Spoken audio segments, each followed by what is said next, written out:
Gracias por estar en este programa, en este viernes 14 de octubre por la noche. Javier Sicilia, poeta, escritor, parte de este movimiento por la paz con justicia y dignidad. Bienvenido. Muchas gracias, Carmen. Gracias, Javier, por estar aquí. Gracias. Pietro Ameglio, catedrático de la UNAM, y bueno, pues junto con Javier, fundadores de Servicio de Paz y Justicia y obviamente también de este movimiento. Gracias por estar aquí. A ti, Carmen. Pietro, gracias, Javier, Pietro, a los dos en este día donde los he invitado a conversar de este encuentro sostenido en el Alcázar de Chapultepec, este encuentro que se repite después de 3 meses de haber tenido otro encuentro similar con el Ejecutivo, con Felipe Calderón. Pero platicando antes de iniciar esta transmisión con ustedes, no quisiera iniciar esta charla con este tema sin mencionar lo que nos importa, lo que representa un adiós escrito hoy por el maestro Miguel Ángel Granados Chapa en su plaza pública del día de hoy. Hoy el maestro Granados Chapa, en su columna que es leída en muchos periódicos de México, una columna de las más antiguas del país, la más influyente, la más reconocida en México, pues anuncia su despedida. El maestro Granados Chapa ha vivido un largo proceso de enfermedad y a pesar de ella, pues ha estado presente con una gran pluma, con una gran inteligencia, con una gran lucidez en la plaza pública, precisamente discutiendo, analizando el acontecer nacional, fundador de los más importantes medios de comunicación en nuestro país, una figura fundamental, sin la menor duda, en el periodismo mexicano. Y quisiera, Javier, quisiera Pietro, junto con ustedes, hacer una reflexión, un comentario sobre esto que voy a leer, que es la última parte de la columna escrita el día de hoy por Miguel Ángel Granados Chapa, De coalición a coalición, la tituló, y analiza con esa agudeza, con esa lucidez que lo caracteriza, pues lo que está pasando con el tema de la discusión de coaliciones. Pero en la parte final dice, hablando de un desplegado firmado en estos días por varias decenas de personas sobre el tema de un gobierno de coalición, que casi nadie entre los firmantes y por supuesto entre los mexicanos todos puede negar la terrible situación en que nos hallamos envueltos.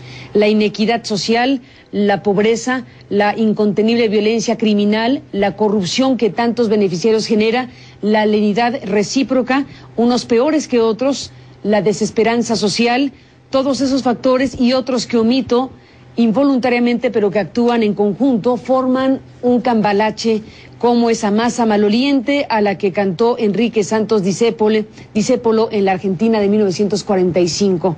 Con todo pudo cantarle. Es deseable que el espíritu impulse a la música y otras artes y ciencias y otras formas de hacer que renazca la vida, permitan a nuestro país escapar de la pudrición que no es destino inexorable. Sé que es un deseo pueril, ingenuo, pero en él creo, pues he visto que esa mutación se concrete. Y termina el maestro Granados Chapa esta columna de viernes 14 de octubre, su plaza pública, diciendo, esta es la última vez en que nos encontramos. Con esa convicción digo adiós. Y nos dice Javier, adiós el maestro. Un maestro para muchos de nosotros en el periodismo y una figura clave, fundamental, ética, altamente reconocida en nuestro país. Quería compartirlo con ustedes. No, pues es un dolor inmenso, ¿no? Miguel Ángel, pues ha sido un gran maestro de todos, un gran maestro de la nación. Yo diría que es un gran maestro de la nación desde el ángulo periodístico, nos va a hacer mucha falta, ¿no? Ya no vamos a tener las mañanas el análisis agudo de Miguel Ángel Granados Chapa, ni la lucidez que nos permite entender o tratar de entender esta nación. Siempre nos dio una pista, siempre nos dio un sentido a la complejidad y a la corrupción y al dolor de este país. Pero es hermoso lo que dice, tiene una gran grandeza, ¿no? Yo siempre creo que aunque Miguel Ángel ya decía que no profesaba, se ve una gran fe. Es un deseo pueril, dice, esperando la resurrección de su país, ¿no? Y de alguna forma, en eso creo, dice, pero es un deseo también de que aquí no terminan las cosas. Es decir, ahí hay una grandeza de alma, ¿no? Es decir, estar todavía en donde debe de estar, ¿no? Hablando de los problemas y sin embargo también enfrentándose a la muerte con la que ha estado postergando, porque ha dado una gran batalla, ¿no? Una gran batalla, sin duda. Tanto a nivel periodístico como a nivel humano. Totalmente, Pietro. Es parte de esa reserva moral clave que tiene este país. Y la lucidez, ¿no? Y además un hombre sin prejuicios, que es algo que siempre me gustó. Su sentido agudo de muchos estereotipos, ideologizaciones, él no caía en eso, aún siendo un hombre de una apertura y de valores sociales muy ligados, digamos, a lo que sería la izquierda, pero un hombre muy honesto, muy lúcido. Y la reserva moral en estos momentos, sobre todo, como dice él, con una pudrición de base, es tan importante y inmediatamente le trajo el nombre de Carlos Montemayor, de Carlos Monsiváis, de don Samuel Ruiz, de Saramago. Son pérdidas mucho más profundas y fuertes de lo que creemos que se han dado en este último año y medio, ¿no? Duele y el país los necesita. Vamos a estar más solos. Sí. Pues desde aquí enviamos un abrazo al maestro Granados Chapa en este momento difícil, por supuesto, que se anuncia como la recta final de una gran vida. No solo un abrazo, muchas gracias. Y muchas gracias al maestro. Y le deseamos que tenga este momento de su vida, en este acompañamiento que tiene de su familia y de su entorno más inmediato, pues este tramo final de su existencia que él mismo anuncia y que lamentablemente pues en su trabajo periodístico ha dado su última columna, como él mismo lo dijo en su plaza pública del día de hoy.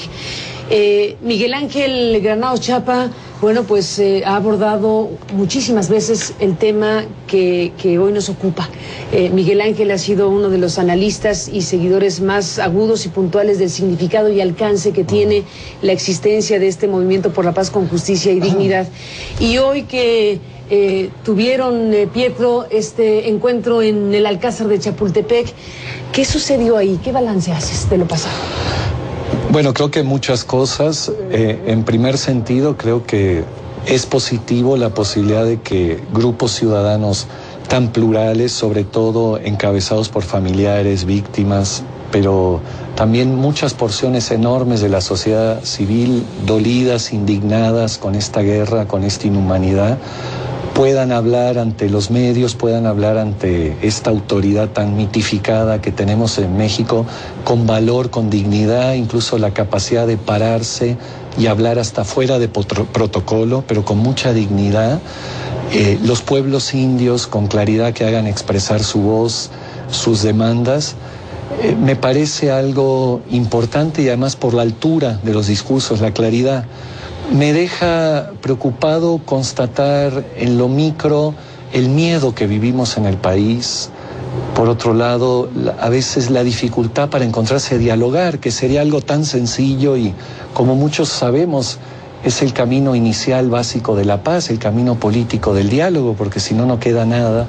Entonces, entramos en espacios rodeados de guardias. Nunca había visto tantos guardias de civil, de privado. Tuvimos toda una agresión muy grande en cuanto al tema de la seguridad, del protocolo de entrar, de revisión. Digo, los grupos del movimiento que fueron caminando de antropología hasta el lugar de la reunión, que estaba lleno de víctimas de desaparecidos, sobre todo de Fundén, de Coahuila, fueron rodeados por camiones de granaderos. Se cerró todo Chapultepec, los museos. O sea, una cosa absolutamente fuera de lugar y desproporcionada. Incluso adentro del salón, no sé si te tocó ir desplazarte un poco. Era increíble la cantidad de seguridad. Digo, ¿de qué tenemos miedo si venimos a un diálogo en esta forma, no? Entonces, creo que es una foto de un clima, como dice bien Granados Chapa, de cierta pudrición del tejido, pero ya en todos los niveles, ¿no? Y eso duele. Déjenme, Javier, Pietro, hacer una pausa y regresamos, Javier, con tu punto de vista. Sí, era muy impresionante. También, señor presidente, esto propiciaría lógicamente de manera paulatina el regreso del ejército a los cuarteles, pero sin esta primicia no sería posible. Y yo sí quiero brindar un reconocimiento público al ejército, porque sin ellos estaríamos en manos de los delincuentes. El día 6 de octubre fue brutalmente asesinado en la comunidad de Santa María Ostula, Michoacán, Pedro Leiva Domínguez, representante de su comunidad ante el Movimiento por la Paz con Justicia y Dignidad. Hemos hablado con la autoridad competente en Michoacán y al día de hoy no se ha detenido a los responsables de este crimen, como no se ha detenido a los responsables de otras 27 personas asesinadas en la misma comunidad. Por eso, en memoria de Pedro Leiva y de los más de 50,000 muertos de esta brutal guerra, pido a todos los presentes ponerse de pie y guardar un minuto de silencio.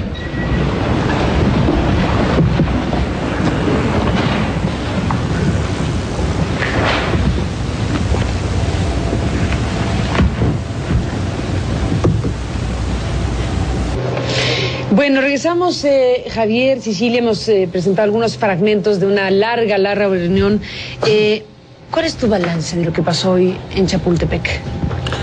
Pues yo me voy... 3 meses después, sí, sobre todo. Me voy muy triste, ¿no? ¿Te vas triste? Sí, sí, se sientan presentes importantes los diálogos, el diálogo como dice Pietro, como el camino fundamental de la democracia, pero los resultados son muy pobres, ¿no? Y me alarma la obstinación del presidente, aunque hubo momentos, es decir, cuando Clara Hussman le está explicando el tejido social, él tiene una reacción, ¿no? Así como tuvo la reacción cuando de repente se da cuenta que las víctimas tienen un nombre, que las víctimas tienen una historia, que hay que visibilizarlas, y eso ya se lo apropió. Ahora con Clara Hussman entiende el tejido social. El tejido social, ¿no? Y es allí creo que donde está la ventana para poder hacerle entender que la ley de seguridad debe ser una ley, esto que también retomó, una ley de seguridad humana y ciudadana. Él retoma, ¿no?, el nombre. El nombre. ¿Y se apropia el concepto? Yo creo que cuando habla Clara Hussman y dice, no lo había pensado desde allí. Eso yo le interrumpí, le dije, ahí hay una respuesta para lo que está usted pidiendo. Si no anteponemos la ley el de hacer el tejido social con la gente y para la gente, que estaba también en mi discurso, nomás que estaba muy sintetizado, y privilegiamos eso por encima de la violencia, podemos empezar a construir, porque nadie le está diciendo que no persiga criminales, pues. Lo que pasa es que la lógica es simplemente la violencia. Violencia se combate con violencia, ¿no? Entonces yo creo que si pudiera entender y priorizar el tejido social en el sentido en que lo estamos hablando nosotros, podría empezar a cambiar el enfoque. Pietro, se ha planteado que han dotado de contenido, digamos, a la crítica. Se ha dotado de contenido, se han hecho propuestas específicas, no es solamente que ya de suyo es importante la presentación de testimonios de víctimas, que eso es relevantísimo sin duda, sino que se ha dotado de contenido con un conjunto de planteamientos que se han puesto a consideración de la presidencia. ¿Qué dices de eso? Me parece que hoy quedó muy claramente una de las cosas que diría, pues ya el nivel del discurso, del trabajo colectivo que ha habido en las mesas, de muchas organizaciones, muchas experiencias en el terreno del tejido social, de las víctimas, de la justicia, para mostrar que hay otros caminos y que se han trabajado con seriedad. Es muy importante no caer en esa trampa del encierro en la que permanentemente nos quieren meter en los diálogos y en todas las declaraciones públicas de que no hay de otra y no hay otra solución. Eso es algo que el movimiento en muchas formas ha ido demostrando, y por ejemplo en eso es tan grave la muerte del compañero Pedro Leiva de Ostula, porque más allá del enfoque que ellos inmediatamente quisieron dar como un caso individual, incluso intentando hasta manchar la dignidad y cosas con pleitos familiares o temas de vicios sociales, él representa una de las grandes caminos que el movimiento propone en cuanto a la seguridad humana y comunitaria. Representa la posibilidad de organizarse en la defensa civil y pacífica de una comunidad. Y como nos dijo el gobernador de Michoacán, ellos y los de Cherán son los únicos lugares en el estado donde se ha detenido el delito. Entonces, esa forma de trabajo por la paz con justicia y dignidad desde la organización comunitaria, no desde vecino vigila a tu vecino, sino vecino sé solidario con tu vecino. O sea, desde formas de articulación de redes, de conocer la situación de los jóvenes, de la seguridad, del compartir, y no nada más de la vigilancia policial o militar. Él representaba muchísimo de eso, igual que los pueblos indígenas. Entonces, creo que una cosa importante que se visibilizó hoy en el tema de los presos zapatistas en Chiapas, de la solidaridad del movimiento, en el tema de Cherán, en el tema de Viricuta, que muy bien se habló y que ya ha venido Javier instalando junto a los acuerdos de San Andrés. Tú imagínate el nivel en el que estamos, que en el cerro del Tepeyac se instale una minera canadiense.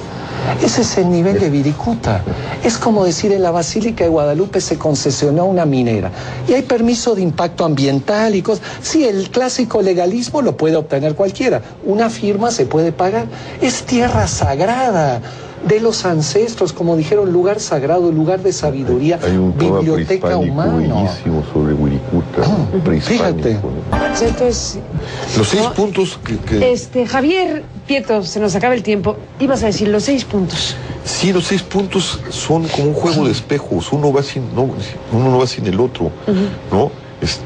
La reforma política, sin una reforma de medios, pues es absurda. Como planteaba Husserman también. Exactamente, ¿no? ¿Por qué? Pues porque... Hablaba de la telecracia. De la telecracia, ¿no? Que es terrible, ¿no? Los monopolios de la televisión se han dedicado a destruir la conciencia ciudadana o a no hacerla emerger, ¿no? Entonces, sin medios democratizados, la reforma política... ¿Cómo fue que dijiste? ¿Han destruido la conciencia ciudadana? Sí. ¿O no la han permitido emerger? No la han permitido emerger. Por eso sí tiene que ver el tema, porque algunos dicen, ¿por qué meten el tema de las telecomunicaciones? Es mucho más amplio que el tema de las telecomunicaciones, lo que se plantea ahí, ¿no? Sí, mucho más amplio. Y sí tiene que ver con el asunto. De medios. Una democracia no existe si no hay una democratización de medios. Si quien impone son monopolios, imponen criterios, imponen culturas, imponen formas, imponen votos, ¿no?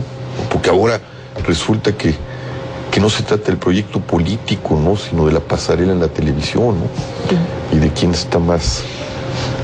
De las cosas... Más guapo, pues.